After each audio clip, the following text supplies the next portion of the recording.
pasaporte biométrico recoge la mayor información infinita que puede ofrecer del ciudadano que lo porte. Hay que tener en cuenta que los pasaportes son de uso público, pertenecen en este caso al país que lo ofrece e identifica al ciudadano que lo porta. Son documentos intransferibles.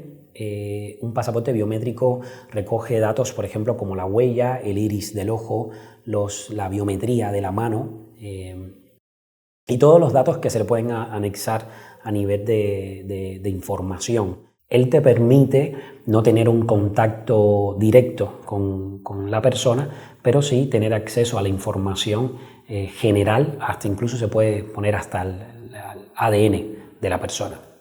La biometría es utilizada para dar seguridad, tranquilidad, en este caso en los aeropuertos, el flujo continuo de ciudadanos del mundo y ser controlado para que exista un poco de paz en este caso, o ser controladas aquellas personas que no son bienvenidas en algún lugar. Y es utilizado, en este caso, la tecnología biométrica por los países más desarrollados, en este caso Países Bajos, Finlandia, China, Canadá, Inglaterra. Muchos países están teniendo esta presión por lograr una tecnología de control, de máximo control, y también exigido también en este caso por la Organización Internacional de la Aviación Civil. Las ventajas que puede tener para el ciudadano de a pie, en este caso los ciudadanos cubanos que residimos en el exterior, verdaderamente son poco tangibles en lo personal de cada ciudadano. Las ventajas que tiene para la institución que lo emite o el país que lo emite, ya no solo para los cubanos, sino en el mundo entero, cuando se emite un pasaporte biométrico, es la posibilidad de contrastar cierta información o más fehaciente en los ciudadanos y no repetir los registros de datos personales ni traslados de uno al otro, de un lugar a otro, sino tenerlo todo lo más concentrado posible y más legítimo. Un pasaporte más seguro. Es muy importante ya que es un medio de controlar la seguridad aérea también y es un estándar que cumple los objetivos futuristas de Cuba en convertirse en un polo turístico más atractivo, en este caso del Caribe. Tiene una ventaja, en este caso para lo que es la comunidad cubana, que confluye otros países no de una inmigración común. Me refiero, por ejemplo, a Singapur, a países de Asia o Suiza, por ejemplo, donde puede ser mucho más factible el proceso de paso y tránsito por este aeropuerto, ya que estos países primermundistas sí coinciden que un pasaporte biométrico da una lectura más correcta y es de muy difícil su falsificación, y es mucho más cómodo para el transeúnte que utiliza este tipo de documentación y por el lugar donde pasa. Otra ventaja que pueden tener en este caso es el uso de una sola y única base de datos, tanto de documento de identificación nacional como el carnet de identidad y el pasaporte. Esto va a ser una casación, es decir, casan ese tipo de documentos con esos datos y no es necesario tener un contacto físico para conocer dónde está la persona y tener una fiabilidad a través de los datos biométricos. En este caso lo más común son las huellas del estado y dónde está este ciudadano en ese momento y qué datos se pueden aportar. Yo creo que los datos biométricos se va a hacer mucho más énfasis a los ciudadanos que estamos fuera, porque es interés del gobierno cubano controlar ese flujo que novedosamente se ha disparado en los últimos 2 años o 3 años. De momento en Cuba hay una desinformación en cuanto a la confección de estos datos, a la confección de estos pasaportes biométricos. Hay un total desconocimiento, no se ha hecho público en este caso.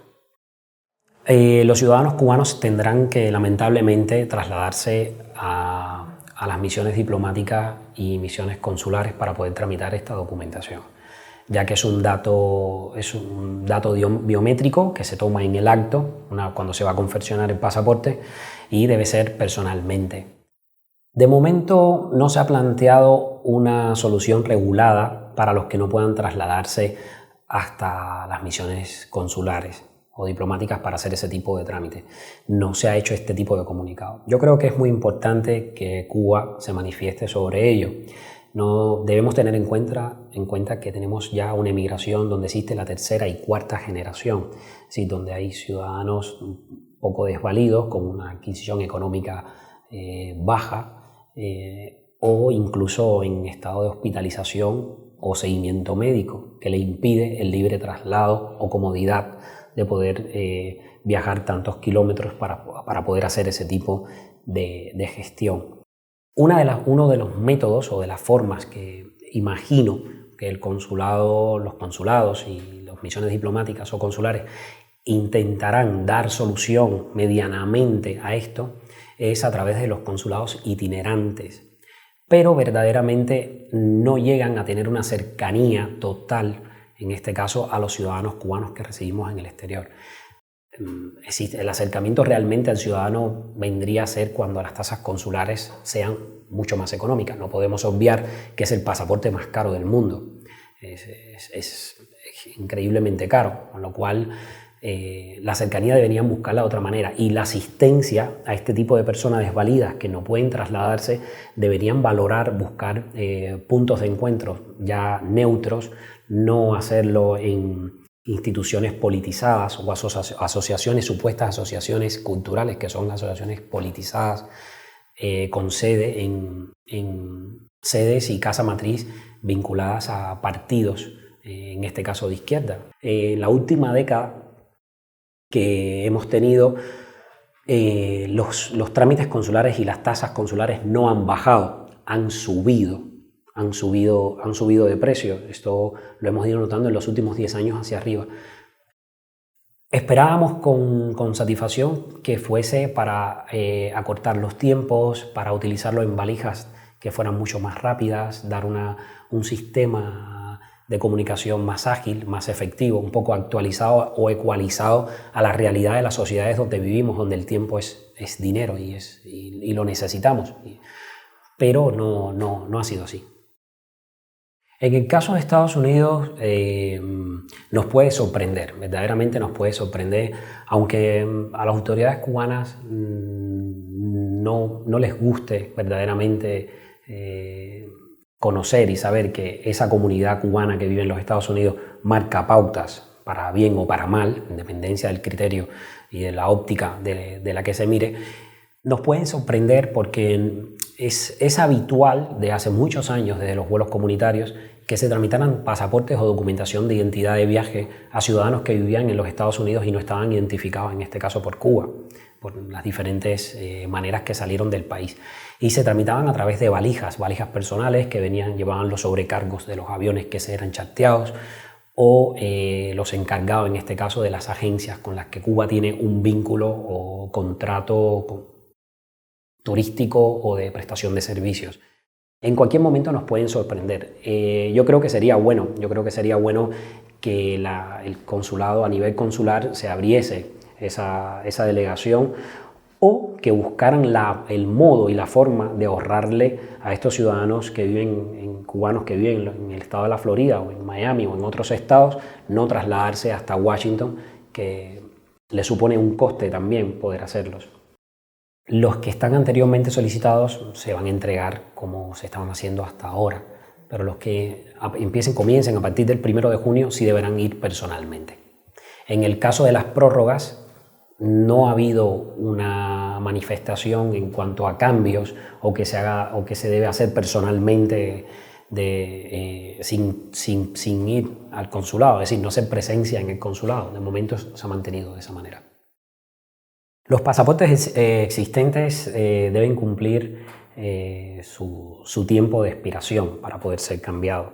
De momento se irán prorrogando hasta que lleven sus 6 años de validez, y a los 6 años de validez pues tendrán que ir a confeccionarlos.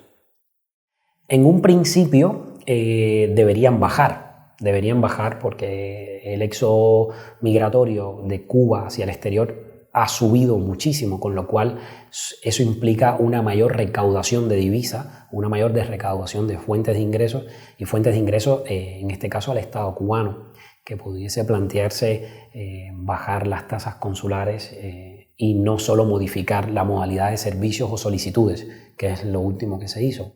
Desaparecieron las cartas de invitación, desaparecieron algunos trámites que se pedían en las misiones diplomáticas o misiones consulares, pero sin embargo se mantuvieron algunos precios y en algunos casos subió alguna extensión de certificados.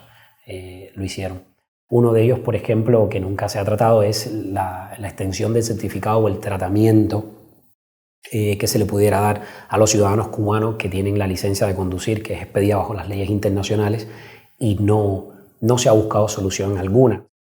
Nosotros como Valencuba nos veníamos preparándonos un poco para este momento. Verdaderamente nos había llegado la información, no a modo oficial, pero sí era fehaciente, de esta nueva implantación o este nuevo experimento que Cuba estaba llevando a cabo desde 2007.